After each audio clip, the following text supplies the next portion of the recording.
Good evening, everyone. We welcome you to our CGBMT Simple Talks 10. And this talk is very important in this age of Corona and this pandemic.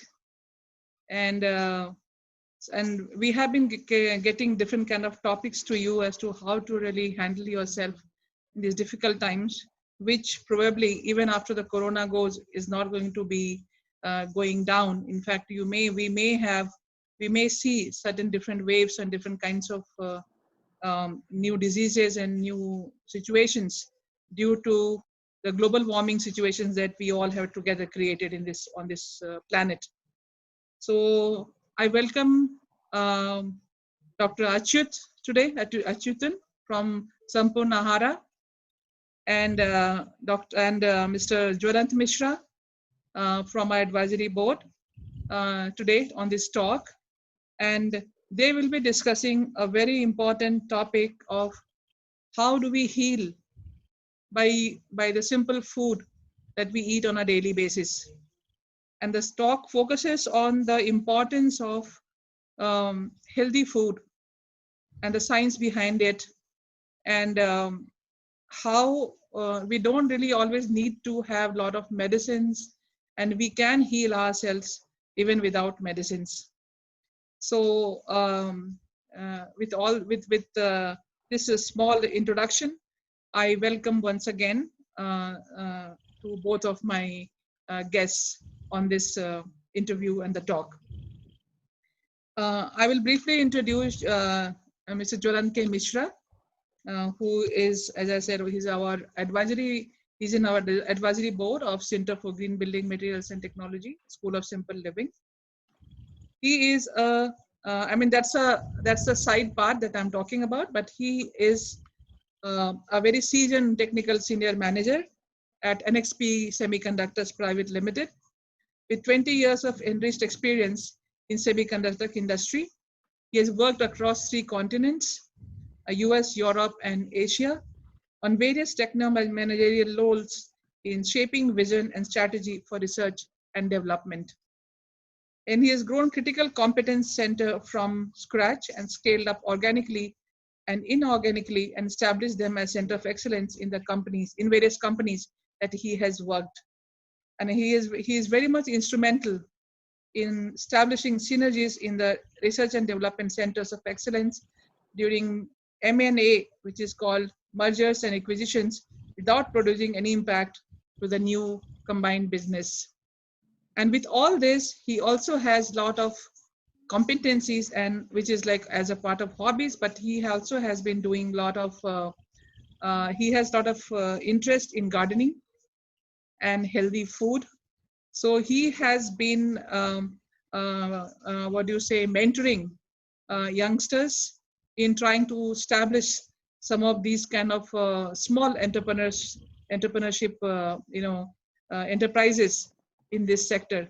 And with all this interest, that's why I thought I think he's an appropriate person to be talking with Dr. Achyuthan on this topic of healing with simple foods. Over to you, Jwalant. Thank you, Neelam Didi. It's an honor to be here once again with CGBMT. And I really like these talk series. I'm attending regularly all of them. And it's a second time honor to have with you and with a special guest that I will be introducing shortly. As Didi, you have said rightly, in today's time when it is COVID, and particularly to IT professionals like us, it is very important that we remain healthy. And to remain healthy, as it is said in all the culture, the food is the prime source of energy and also towards your health. Something like this we are going to get more knowledge about, because we have a very special guest today with us, Dr. Achyuthan Eswar. I welcome him. Thank you so much. It's an honor to be here. Thank you, Dr. Eswar. And let me share a little small introduction of Dr. Achyuthan Eswar with all of you. From the beginning, Dr. Eswar was very curious to learn what's the secret to be healthy and what's the best food that we should have to keep us healthy. In his quest to learn how to heal without medicine, Dr. Eswar explored different streams of medicine before choosing to study the naturopathy, yoga sciences. He has done his bachelor's in naturopathy and yoga sciences from SDMC NYS, which is India's leading college on naturopathy and yoga. After doing the bachelor, what he did was really great. He saw that his mother is suffering from migraine and sinusitis, and he did practice his learning of his bachelor degree with her mothers. And surprisingly, what he found is that he could cure his mother from both of the ailment. Not only that, subsequently, he found his grandparent was suffering from diabetic, which is a chronic disease, as we know, as well as hypertension. And once again, when he practiced his learning of his bachelor degree and his quest to how to heal people without medicine, he could even reverse their diabetic and they became normal without a single drop of any allopathic medicine. This has inspired Dr. Eswar to dedicate his life to empower people, to equip them how to become their own doctor. Evidence-based nutrition and lifestyle medicine, he started practicing. After staying back to head a 100-member team in setting up an exhibition on naturopathy and yoga for the International Conference on Yoga and Naturopathy, Dr. Eswar co-founded PHC Lifestyle Clinic and nutritionscience.in, an evidence-based nutrition website. His clinic and website have reached 20,000 plus people today, spearheading the lifestyle medicine revolution in India. After that, Dr. Eswar also co-founded SampoornaAahara.com, which is India's first whole food plant-based kitchen and food delivery service, with the singular aim of enabling the reach of whole food plant-based food on every plate in India. And I'm sure he's looking beyond India towards the whole universe to fulfill Vasudevakam Kutumbakam, which is our belief, one of the ancient belief of Indian philosophy. Dr. Eswar, a very warm welcome in CGBMT Simple Talk series number 10. So much for your kind words. Our pleasure. Doctor, I'm so curious, so I will not take more time. Tell us what's inspired you to start this lifestyle-based medicine system. Sure. I've always wanted to heal without medicine since the time I was a young boy. When I studied yoga and naturopathy, I'd found a way to do that. But the turning point came when my grandfather, who had been suffering from hypertension for 30 years, he suddenly one day started vomiting blood. We got very scared. We rushed him to the hospital. He was diagnosed with internal bleeding, a complication of a medicine he had been taking for hypertension for 30 years. The doctors tried everything they could, but the vomiting just didn't stop. For 3 weeks, it kept continuing again and again. He kept getting episodes. At the end of 3 weeks, he called me. I was doing my internship in medical college at that time. He called me and said, I want a permanent solution. Is there one? So he and my grandmother went to Pavitra Nature and Yoga Hospital in Coimbatore, where under the guidance of Dr. Subramaniam, they adopted a whole food, plant-based diet and started practicing yoga every day. In just 10 days' time, not only did the blood vomiting stop, they also lost 20 kgs of weight each. My grandfather reversed hypertension. My grandmother reversed diabetes. They were able to eliminate 90% of their medications and bring their sugar and blood pressure back to normal for the first time in over a decade. When they came back home, I decided that this is what I want to dedicate my life to. I want to dedicate my life to helping people get healthier through scientific lifestyle medicine and nutrition, and help them heal themselves. Be your own doc from the comfort of your own home. Great. Right.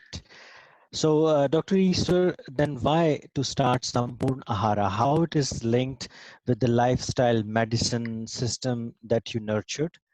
And what is the relation with Sampurna Ahara that you have recently started? Sure. So interestingly, before I became a doctor, I actually wanted to become a chef, and I almost started to until I found the course and went for it. But once I became a doctor, I realized that the biggest health issue that the country is facing comes from the food that we eat. So the Global Burden of Disease study, run by the Bill and Melinda Gates Foundation, has a long list of risk factors for death compiled in every country in the world. In India, as of 2017, which is the latest study results that have been published, the number one risk factor for deaths, the reason that's causing disease and killing us off in our country, is the food that we eat. Right? It's not tobacco, it's not smoking, it's not violence. It's none of the factors that we normally think, but it's what we eat, right? So the food that's on our plate every day could very well be the most important, least about. If you ask 10 people that you know or 10 random people on the road, what is a healthy diet? You're going to get 10 different answers. Some people say a sattvic diet is healthy. Some people say a sattvic diet is healthy. Some say I eat what I want. Right? Most of us don't even think about this, but research has shown that it is simple and straightforward to eat a healthy diet while still enjoying all the delicious food that you want to eat, all your favorite foods, without going on a diet, without portion control, without calorie restriction. You can prevent and reverse chronic dangerous diseases like heart disease, diabetes, obesity, and hypertension.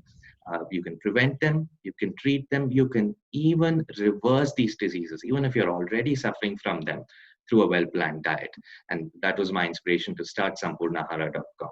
I initially started off as a doctor. I would do 3-hour consultations for each one of my patients until I finally realized it's not going to work. I'm not going to be able to reach too many people with this. So Right. we started conducting workshops and group programs, and eventually we put up nutritionscience.in, which is an online learning platform for plant-based nutrition, where anybody can just come learn exactly what to do to heal themselves at home and practice it for themselves. But then we had a lot of people coming back to us and saying, see, all this is okay. Can you also cook and deliver the food to my home? And that's why we started sampurnaahara.com. So it is a whole food plant-based kitchen where we don't have a bottle of oil. We don't buy milk. There are no animal foods. There are no processed foods. We don't have sugar or jaggery, yet we have an entire line of sweets. We have zero oil, and yet we have a whole bunch of different snacks that we make. Zero maida breads. People would imagine, what is this food going to even be like? But then when they try out our food for 5 days, they call me back and say, wow, I never imagined that, I could eat so many different things and all of them can be healthy at the same time. So we wanted to give people an easy, convenient option to experience what it's like to eat healthy and hopefully be inspired to live a longer, healthier life through better food. Very truly said, Dr. Eswar. But Dr. Eswar, in today's busy life, how one should decide his or her diet, because everybody's struggling with time. We have a Sure. special situation. We have COVID-19. And as we know, the age where we grown, it's a age of fast food, which takes not more than few minutes. On the other hand, we know traditional food takes ages. At least that's the impression of most of the people. So Sure. how should we balance this? What's the ideal food one should choose, and Sure. how should we arrange it? Sure. Well, the number one cause of death in India, which means the most likely reason why you and I may even die, is heart disease. Right? So, in 1961, there was a study that was published that convinced me and my family to start eating healthier and to find out what is the healthiest diet for us to eat. What should we be eating? I'd like to share that with all of you, so that it inspires you as well and helps you find the path. When my grandparents came back home, we would cook separately for them because I didn't want them to go back to the diseases they were suffering from by going back to the old dietary habits. So we'd cook boiled vegetables and khichdi and fruits and salads and all of that separately for them. The rest of us ate normal food because we were healthy. Why should we change our diets, right? Until I found the study published in 1961 in Madras, India. A group of researchers decided to find out how many Indians, what percentage of Indians suffered from heart disease without knowing about it.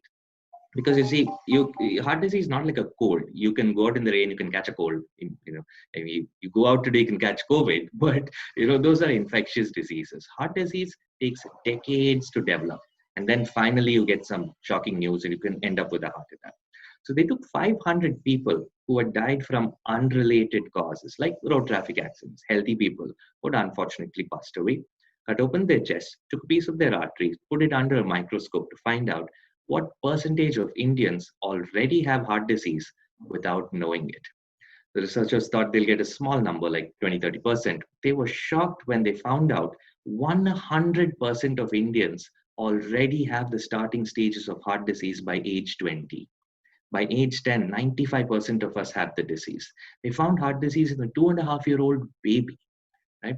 More and more research was conducted, and today we know that the predisposition to this condition starts even before we are born, when we're just fetuses in our mother's womb. By the time we're 10 years old, virtually every single one of us has the condition. In our 30s, it develops into plaques. In our 40s and 50s, it starts killing us off as heart attacks, strokes, gangrenes, and aortic aneurysms. So, if there's anybody watching this talk, and if you're above 10 years of age, the question you should probably be asking yourself is not, what do I do when I grow older? How do I stay healthy? What's a healthy diet? No, it's about, how do I reverse the heart disease I probably already have? And is that possible? Yes. The only diet that has been proven to reverse heart disease in a majority of patients is called a whole food, plant-based diet. The same diet has also been proven to prevent and reverse our other leading diseases, which is in almost every household in India today: diabetes, hypertension, and obesity. So the whole food plant-based diet may be the first time you're hearing about it, but you translate it to an Indian language, you'll know exactly what I'm talking about. Whole food means Sampurna Aahara. Plant-based diet means Sasyahara. These are terms that we know, or Shakhahara, right? We've grown up listening to these terms.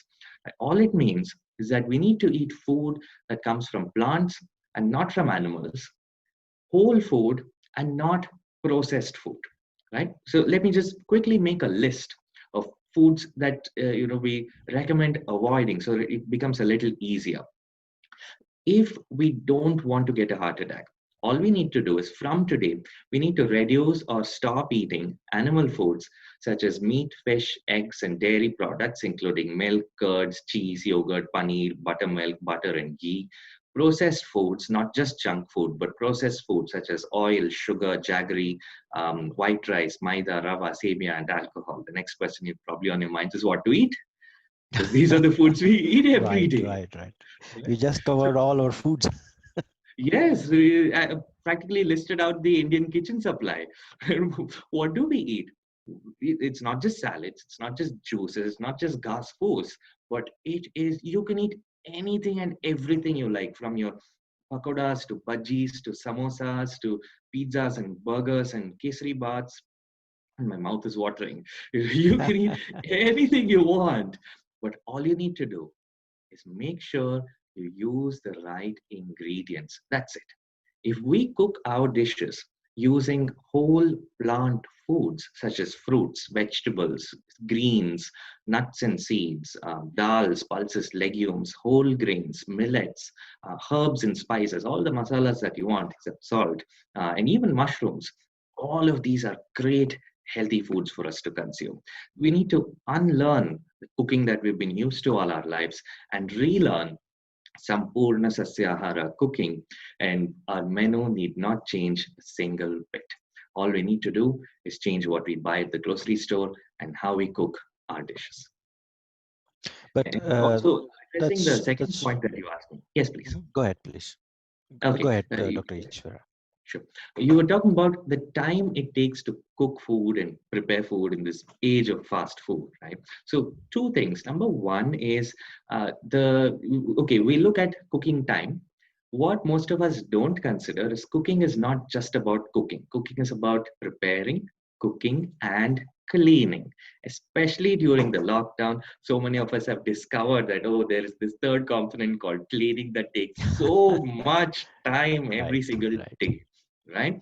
When you shift to a healthier diet, right? So if you imagine someone cooking, if I just told you, close your eyes just for a second, imagine someone cooking. What's the first thing that comes to mind? Someone standing at a stove with a ladle and stirring something, right? right. When you cook without oil, right? That one small change. You cook without oil, you don't need to stand at the stove anymore. You can put all your food, all your cut vegetables and your dals and your grains, put some water, put it in a pan, keep it on the stove, forget about the food for 15 minutes, 20 minutes. It gets cooked by itself. You don't need to stir it. You don't need to worry about it burning. Nothing. You come back, switch off the stove, enjoy your food, right? It reduces so much time in cooking. It's easier, it's faster, it's cleaner. If you don't have oil on it, so there are these detergent soap advertisements, right, where you have a dirty plate and then one bar just comes zoom and the whole plate goes clean. That's Right. exactly what happens when you cook without oil. You just show your plate under the tap and just wipe it and it's clean because there's no oil. It's so easy to clean after that.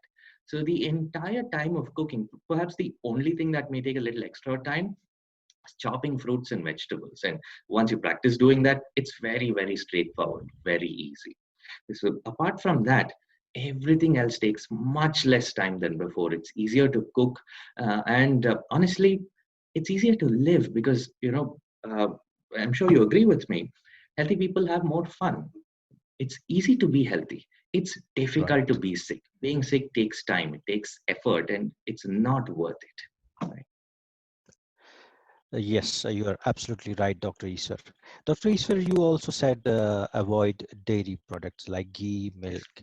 But if you see in every civilization, including our own, there are mention of milk, dairy product used throughout the history. So Sure. why we should stop it? This is so common to us, particularly to India. Also, if you look to Europe, very famous for dairy product. What is so harmful with dairy product and why we should stop them? Great, that's a great question. Now, if you look at so you look at cultures around the world, there are only a few cultures that have focused on dairy production. There are many cultures that don't consume dairy. However, the cultures that don't consume dairy are also, popular for consuming a lot of meat, fish, and eggs, other animal foods. Right? All in all, kind of balances out. Either a culture eats a lot of meat, fish, eggs, or a lot of dairy, or combination of the two. If you look at our Vedas, the oldest Veda, the Rig Veda, does not mention the cow as a holy animal. It's very interesting. The second Veda onwards, the cow suddenly gets elevated to the status of a goddess. Right? Now, in our country, if you want to protect something, the easiest way is to make it holy, is to make it divine, because we've been generation after generation, we've had moral values instilled in us. So if we believe that something is divine, we take care of it, right? Which could be a great thing. But why protect the cow? Think about this. During the times the Vedas were written, in India, that was a time of food scarcity. Right? I'm sure you've had many speakers who've spoken about this in the past, and even today there is food scarcity in many parts of India for different reasons. But back then, it was simply because we did not have enough food to eat. And at those times was when we would go and hunt. The instinct to hunt and kill, it's not natural. For example, if you take a kitten or a cat, and you put a small chicken in front of it, a hungry kitten, really hungry kitten, the kitten will try to catch the chicken, eat it, right? But you do the same with a hungry baby. The baby is not going to eat the chick. The baby will play with the chick and get distracted. If the baby eats the chick, there's something wrong with the baby. And we need to see what's wrong. It's not a natural human instinct to kill. So, but when you are extremely hungry, that feeling that you can eat anything. You see someone sitting next to you and you feel like eating them. If you've gone without food for a couple of days, at any point, if you've done a fast, you'll know what I'm talking about, right? Even today, you miss a meal, and there's no word for it, hungry and angry, called hangry, right? So that survival instinct, once it kicks in, it brings with it the hunting instinct. You eat anything just to survive. So in those days in India, there was a time of it was time of food scarcity when you didn't have enough food to eat. So if you don't have food at home, you need to provide for your family. You need to eat something to survive, and therefore people started hunting. Now, the Vedas, when they were written, that was the time when moral values became an important part of our culture, especially ahimsa. If you look at Patanjali's Yoga Sutras, the first step of yoga, it's the Ashtanga Yoga, right? The 8 steps of yoga. The first step is yama, right? Rules of conduct. The first yama is ahimsa. Ahimsa is non-violence. And my guru Vedatri Maharishi defines it beautifully. Non-violence, ahimsa is when you don't harm yourself or other living beings, physically or mentally, now or in the future. Right? It's a beautiful definition. And when we look at non-violence, and then we look at I don't have food to eat, there's a conflict. What do I do? Right? I need food. There's a chicken in my backyard. I don't want to kill it, but I need to kill it. So in this situation, the cow, I believe, was introduced as a compromise. You keep a cow at home, feed it hay and water, and it gives milk for its baby. You take some of the milk and use it, but you cannot harm the cow. You need to treat the cow as a family member. You need to keep it inside the house. You cannot kill the cow. You cannot abuse the cow in any way. You need to feed her every day. You need to take care of her calves. You cannot kill the male calves. You need to keep the cow inside your home. All of these rules to protect the cow, to enable people to follow a path of non-violence. Right? Unfortunately, today, it's not the same situation. I mean, fortunately, today it's not the same situation. We have enough food to eat, but unfortunately, we still follow the same practices when it's time for a change. Even back then, if you look at some of the mythological stories, like the story of Krishna, it was kind of become a poster boy for dairy in many places today. When you read the actual story of Krishna, we all know the story where he steals butter and eats it, right? But Krishna never drank milk. Krishna also never ate butter. It's very interesting. Krishna is not Makhan Khane Wala, he's Makhan Chor, right? He's a stealer of butter. Why did he steal butter? To feed his friends who were too poor to afford food and were hungry. So he broke into the house of a nearby rich family, stole butter from them, and fed it to his poor friends. Took the rest of the butter. He and friends were on the way to the forest, found a group of monkeys who were hungry, fed the rest of the butter to them. Then they saw the gopis coming back. All the boys panicked and ran away. Krishna smeared the butter on his face to appear like he had eaten it. The gopis caught him, took him to his mother Yashoda, and started complaining. Yashoda, look at your boy. Every day he steals all the butter that we've stored up to sell in the city. Every day in the morning he comes and frees all our calves. The calves go and drink up all the cow's milk. We don't have any milk left to sell in the city. We would have tied the calves so that they don't drink milk. But what do we do with this boy? Yashoda asked Krishna, did you eat the butter? Krishna says no, and it's the truth, right? So the moral of the story, I don't believe, is drink milk every day. I believe the moral of the story is 2 things. Number one, you reserve animal foods for times of scarcity when you don't have anything else to eat alone. And number 2 is social justice. If one person has more and the other person has less, share.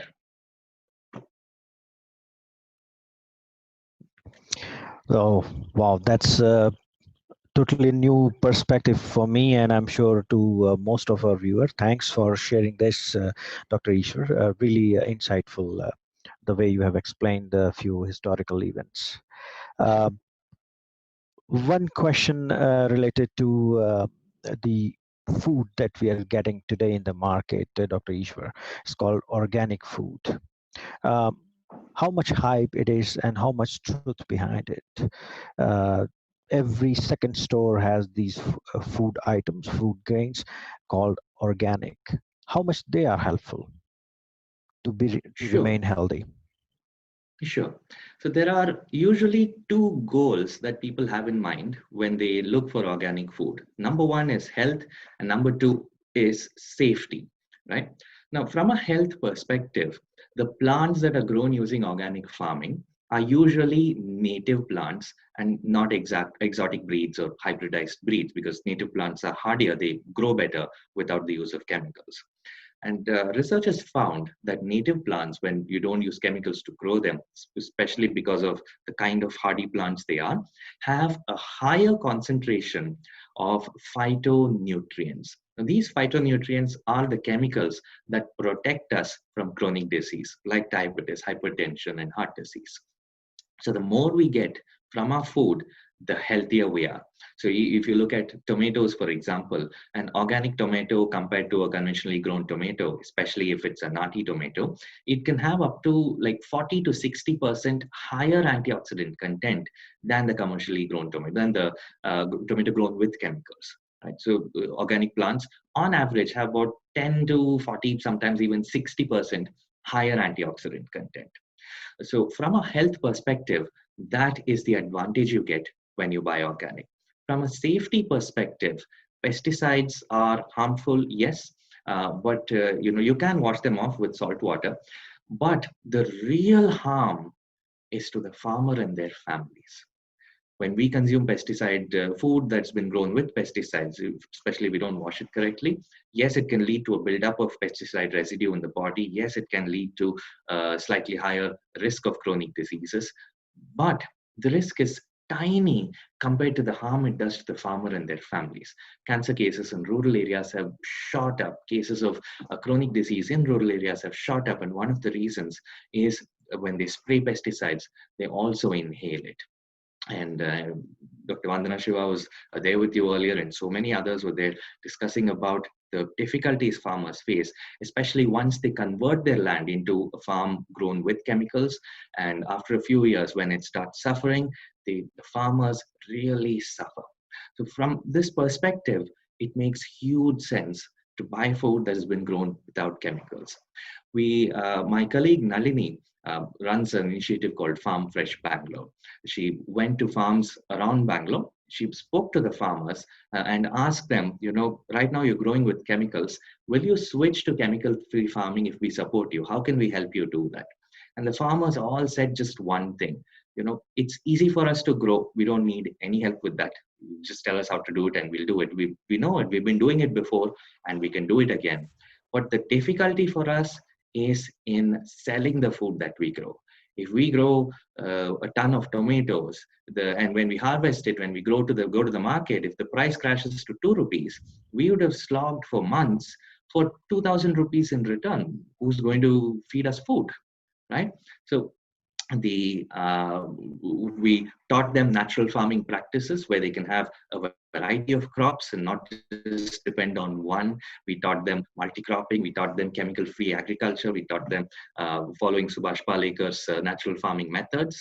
And we helped them, we supported them to reach customers in the city. There are so many farmers who are very, very happy to be able to grow chemical-free food. So if there's anyone looking for chemical-free food, I would say, that's the best kind of food that you can get. The best way to get it is to go through someone that you know and trust. If you don't know anyone, speak with an organic shop near you, ask them to connect you to the farmer and speak with the farmer. The farmer is usually very honest about what they do. Right? They tell you right off the bat saying, okay, I do this, I don't do this. And then you can take a decision whether you'd like to take that up with them. And in case you're unable to get organic for any reason, then you can use a 10% saltwater solution to be able to rinse off almost all the pesticides in your food. What is much more important than organic food, however, is what is that organic food that you're eating? Is it organic bananas or organic milk? That makes a huge difference. If it's healthy food that's organic, or has chemicals in it, it's much healthier than animal and processed food, regardless of what additional chemicals have been added to them. Thanks, Dr. Eswar. Really good information that I have learned so far, and I'm sure our viewer also are getting benefited with that. But Dr. Eswar, I have a question. As you know, we are Indians, we are desis. We always go for value for money. And that means whenever I want to buy something, I will first check how costly it is, and accordingly, it will be decided what I'm going to eat. Don't you think it will take a huge campaign to make everybody aware uh, why it is important and how it is important to eat healthy food? Oh, absolutely. In fact, there were studies published in the 1860s and 1870s which did dietary surveys of Indians. What they found was we ate up to 90 to 95% of our diet from unprocessed whole plant foods. Only 5 to 10% came from processed foods such as oil, sugar, um, things like and animal foods as well, meat, fish, eggs, and dairy. One of the reasons for this was not everyone could afford it, and we pick whatever we could afford in the time. And we had greens growing in the garden, and we had rice and dal, and that would be about it. Right? Today, it's not the case for a lot of people in our country. Most of us can afford to buy food on a daily basis, I'll put it that way. And because of that, we've been indulging in as much a large variety as possible, but that variety has included a tremendous amount of unhealthy foods as well. If you compare the cost of, say, animal foods versus plant foods, right, the price of meat, milk, eggs, and fish, they are much more than the cost of vegetables, fruits, rice, and dal. With that alone, if somebody were to sit down, and this has already been done, right? There have been research studies where they analyzed, looking at retail prices, which is cheaper, a plant-based diet or a regular diet. And they've consistently found that plant-based diets are so much cheaper because you don't have to buy any oil, you don't have to buy milk every month, you don't have to buy every day, sorry, you don't have to buy any animal foods. All the costlier foods are suddenly out of your diet. So as long as you're cooking your food at home, it's actually much cheaper than it was before, right? And Right. yeah, and yes, it is going to take a lot of awareness to build up about healthier diets, and there are a lot of people in our country working for it. nutritionscience.in and sampurnaahara.com are two initiatives that we've started exactly for this very purpose. I mean, we didn't start off as a company to make money. We started off as, I want to help people get healthier. And so many of my patients tell me that they don't have a convenient option to eat healthy. All they have is food they can order online, and if you can't even say that I want it oil free. And that's the reason we started Sampurna Aahara, to give people an easy, convenient way to order healthy food and get it home delivered. Your local grocery store is more than enough. If you're cooking your food at home, you can get all the variety of whole plant foods that you want there at much cheaper rates than animal foods. And hopefully, with all our efforts, along with so many others in our country, we will all reach there very soon. Right. That's very good to know that we have some Punahara who can even give us solution, not only in terms of consultancy, but if somebody wants, he or she can order food from Sampurna Aahara. But Dr. Eswara, how Sampurna Aahara is coping up with this new normal, where we are heavily, let's say, controlled or contained in our houses? How you are coping up Sure. with COVID-19? Sure. So, like other food delivery initiatives, we put in a lot of hygiene checks, safety checks, both for our staff and for the customers who we serve food to. But much more importantly than that is the reason why people are signing up for our meals. We have a number of patients who have been diagnosed with COVID-19.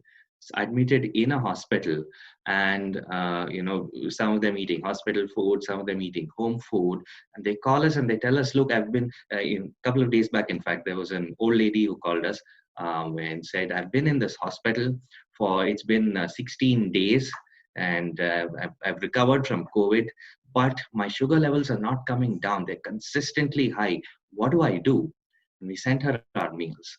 There were people who called us and said, I have gestational diabetes. I'm pregnant and I've been diagnosed with diabetes. My sugar levels are 180, 200, 210. We sent them our meals. Within a few days, they call us back and said, wow, it has all started coming down. It is, a few days back, ladies, postprandial blood sugar, as the blood sugar after your food, came down from 180 to 140 after eating only one of our meals, right? And in a week's time, it was even better than that. So the COVID-19 disease for most people is harmless. It comes, it gives a few symptoms, and it goes away. Hopefully, it doesn't spread to too many other people. But the people who suffer from it, the people who are admitted in ICUs, and the people for whom it's fatal, we've found that it's those with comorbidities, people who are already suffering from diabetes, hypertension, obesity, asthma, and heart disease. When these patients get COVID-19 infection, it can be much, much worse for them. And in many cases, it could even be a fatal condition. So now more than ever, plant-based diets are important for two reasons. One is to reverse the chronic diseases you're suffering from, and to improve your chances of surviving COVID-19 if ever you get infected by it. And the second, even more importantly, is to prevent the next pandemic. The COVID-19 virus came from a wet market in China. In nature, these viruses cannot grow, mutate, and spread at the rate in which it's spreading today. The reason it evolved is because different types of animals were kept in cages in confined environments where the virus had an opportunity to mutate, spread from one animal to another, and finally spread to human beings, and then from there spread all over the world. But in nature, this would never have been possible for a wide variety of reasons. Natural habitats, these multiple types of animals don't really interact with each other that much. They're not in crowded conditions, and pretty much every virus that affects human beings today has come from animals. And researchers have already identified the next virus, which is going to spread, next couple of viruses actually is going to spread from different parts of the world. It could be months, it could be years, it could be today, it could be next year. And we may already have the next pandemic on our hands. The only way to prevent that is to change the global food system, is to change the way we eat, to reduce our dependency on commercialized animal farming, where animals are kept in confined environments in huge numbers, and to increase our reliance on plant-based diets, so that we prevent the next virus from being created in the first place. Very true, Dr. Eswar. I think you have very clearly and sharply told how important it is to eat healthy food, particularly in this COVID-19 time, so that we can not only remain healthy, but if we have any chronic ailment, that can also be resolved. So if I want to curiously try out some of the Sampurna Aahara menu, Sure. where should I start with? Sure. So we have a website called sampoornaahara.com. In fact, let me quickly show it to you. Just a second. I think you'll need to enable screen sharing, and then I'll be able to share it and show it to you.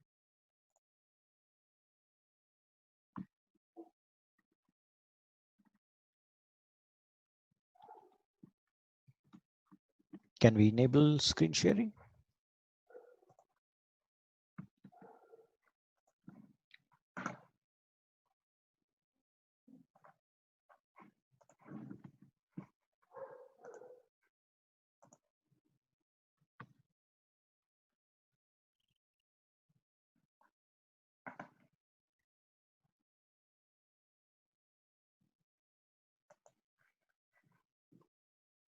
All right. I think it's here.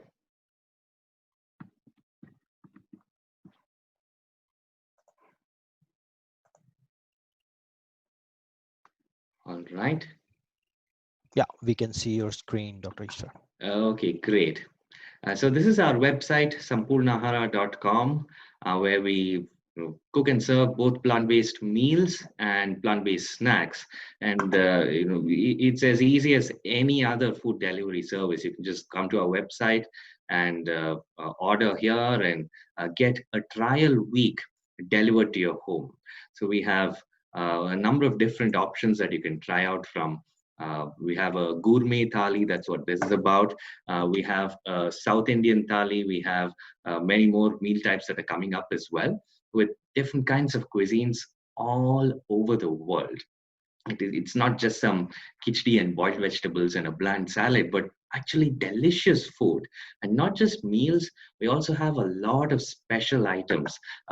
Like we have sourdough breads, which are made from, which have zero maida. So if you go to a regular shop and you buy a whole wheat bread or a brown bread, chances are that it could have up to 70% maida if you look carefully in the ingredients. But we don't use any maida in our kitchen. We have pizza bases and sweet muesli breads and garlic naans and jalapeno cheese breads and a whole lot of stuff. There's condiments like cheese spreads and chocolate spreads and almond spreads, cashew spreads. We have power bars for athletes made only using dry fruits and nuts. We have snacks like your kodbole mixture, muruk, chakli, peanut butter cookies, karasev, muffins, and even sweets like kaju burfis and badam burfis, gulkand laddus, kobri mithai, none of which have any hint of sugar, jaggery, or honey, or ghee, or any animal or processed food, and they're completely made only from whole plant foods, and we door deliver them all over Bangalore every day.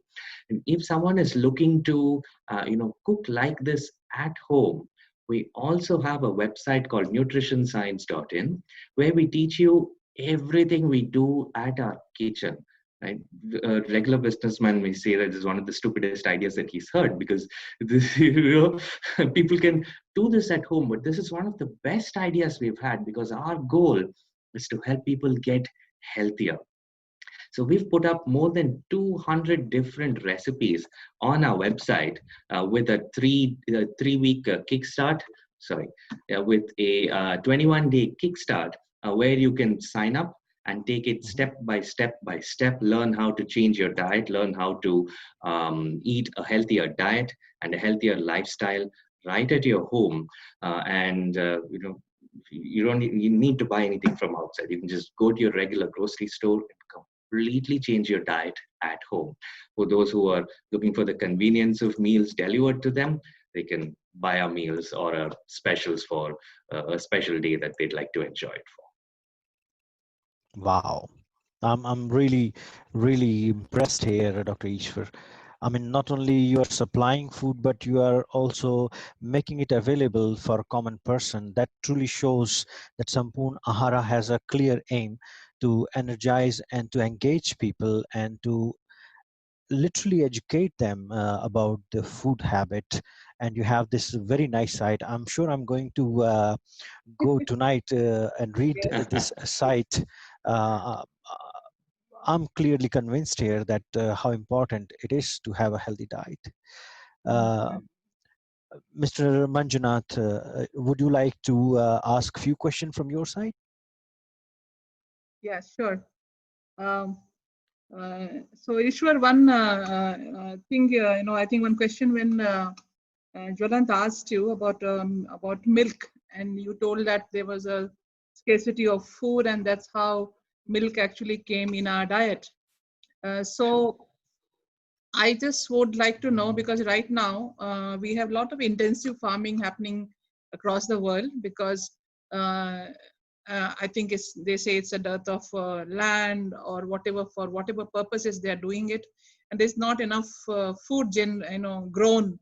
So intensive farming has to be done so that in the same patch of land we are able to grow more food.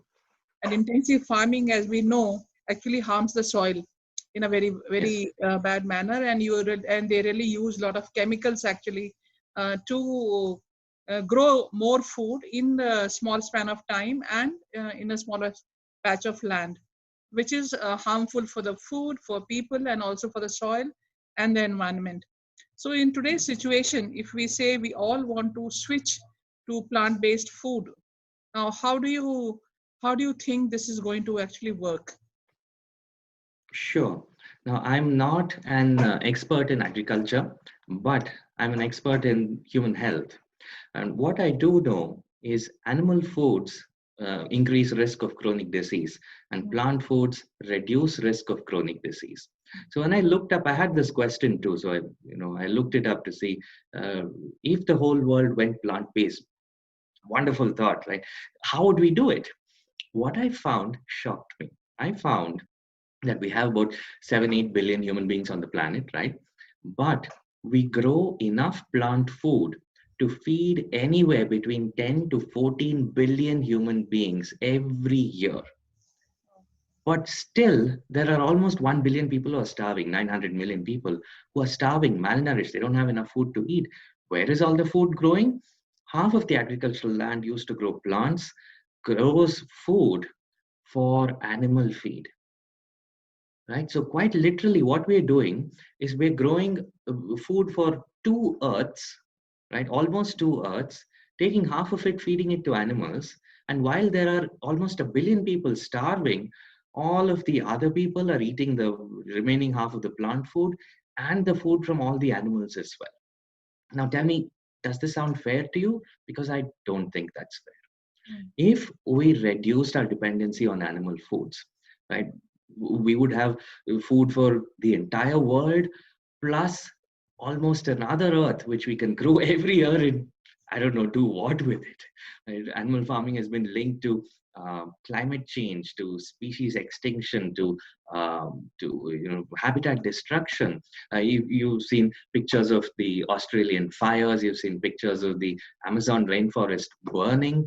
So many of those are due to deforestation, and the primary factor behind deforestation is to create animal farms and to create plant farms in order to feed those animals. So to answer your question, if we all went plant-based, we would have so much food, we wouldn't know what to do with it. Okay. One more factor which has been coming in, and that is actually related to energy, because we have this fossil fuel-based energy economy at the moment, and everyone is talking about bio, energy from bio. They say non-fossil. Non-fossil is bio because we have to grow that, and that's what happens. So, like I work a lot with bamboo. So now in bamboo also, ethanol from bamboo and gasification from bamboo for energy.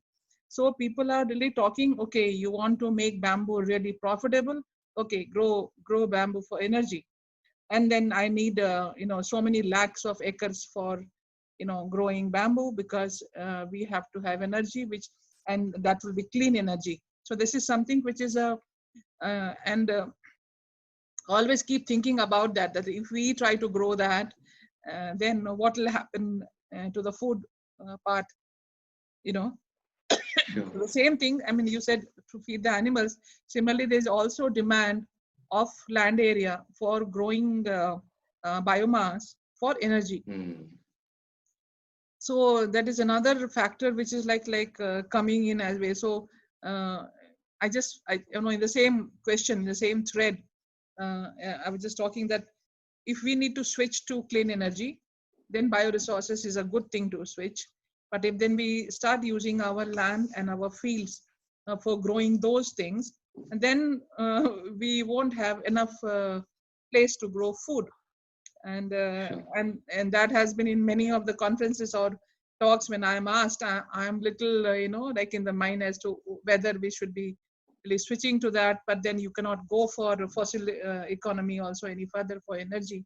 So how do we actually balance that out? Do you have any Sure. comment on that, if you think you can put a light? Sure. So what you're saying is very, very interesting. However, I'm not aware of the numbers myself, so I'm unable to answer your question accurately.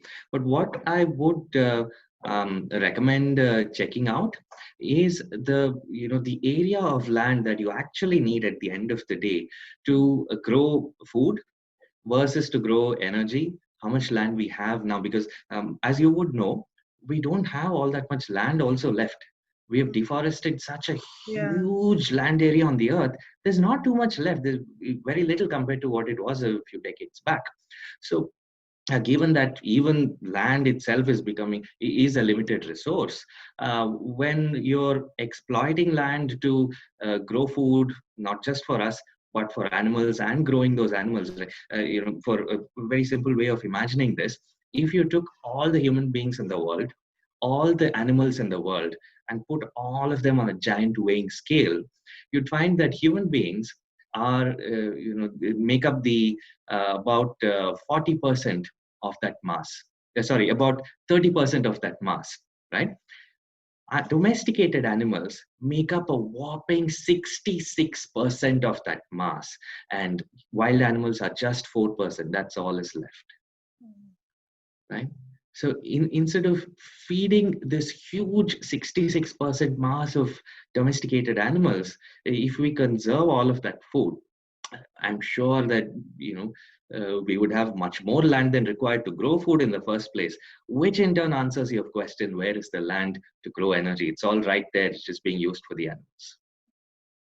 Yeah, actually, yes, very interesting actually, because this is also leading to actually our next talk that we are going to have with Dr. Vandana Shiva as our Lovely.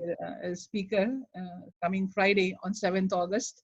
And I want my viewers to join us on that. So that's because she advocates slow agriculture and slow food in the era of fast food and intensive farming. And that's why this question actually leads us. So as you said, that probably she may be the person who can answer this question and she would be having the numbers, because she has she has been working on this for a very long time. Thank you. It was really I learned so much. Today, and I'm really so happy that you could be on our talks, and you told the things in.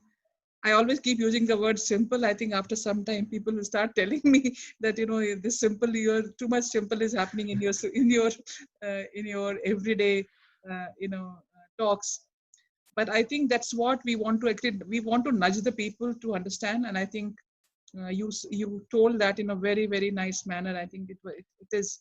I think we all, myself and Jwalant, and I'm sure most of the viewers are going to have a beeline this thing for your Sampurna Aahara and nutrition.in in the coming days. Thank you so much.